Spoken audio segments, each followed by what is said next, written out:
कहानी का नाम ऊपर वाला फ्लैट। शहर की एक पुरानी संकरी गली में खड़ी थी 3 मंजिला जर्जर इमारत।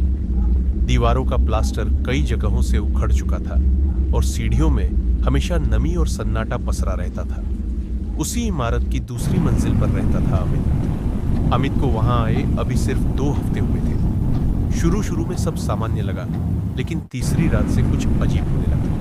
हर रात ठीक 2 बजे ऊपर वाले फ्लैट से भारी भारी कदमों की आवाज आने लगती। धीमे धीमे, थक थक थक। कभी लगता जैसे कोई भारी चीज घसीट रहा हो, जैसे फर्नीचर फर्श पर रगड़ा जा रहा हो। पहली रात अमित ने सोचा शायद ऊपर कोई देर से घर आया होगा, लेकिन आवाज हर रात आने लगी। एक रात अमित सो नहीं पाया। आवाज पहले से भी ज्यादा तेज थी। थक थक। फिर अचानक घसीटने की लंबी आवाज। अमित बेचैन होकर कमरे से बाहर निकला। गलियारे में हल्की पीली लाइट जल रही थी। सामने वाले फ्लैट का दरवाजा खुला और उसका पड़ोसी राघव बाहर आया। उसने भी बेचैन होकर ऊपर देखा। तुम भी सुन रहे हो? राघव ने धीमी आवाज में पूछा। अमित ने सिर हिलाया। लगता है कोई भारी चीज खिसका रहा है। राघव के चेहरे पर अजीब सा भाव था। ऊपर कोई नहीं रहता। अमित चौंक गया। मतलब? वो फ्लैट सालों से खाली है।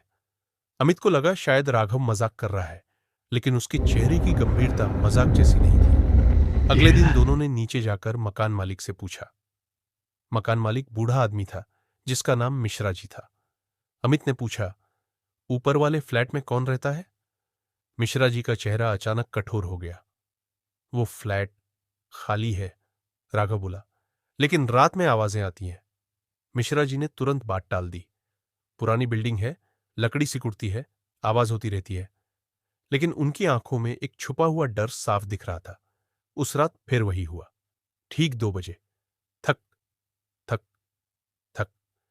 इस बार आवाज और भी साफ थी, जैसे कोई कमरे में बेचैनी से टहल रहा हो। अमित अब डर से ज्यादा जिज्ञासा महसूस कर रहा था। वह तुरंत बाहर निकला। राघव पहले से ही गलियारे में खड़ा था। आज देखते हैं, अमित ने कहा। दोनों ने टॉर्च ली और धीरे धीरे सीढ़ियां चढ़ने लगे। तीसरी मंजिल पर पहुंचते ही अजीब ठंडक महसूस हुई। हवा भारी लग रही थी। ऊपर सिर्फ एक ही फ्लैट था। दरवाजे पर मोटी धूल जमी थी और पुराना जंग लगा ताला लटक रहा था। अंदर से अब भी हल्की खुरचने की आवाज आ रही थी। अमित की रीढ़ में ठंडक दौड़ गई। अंदर कोई है, उसने फुसफुसाया।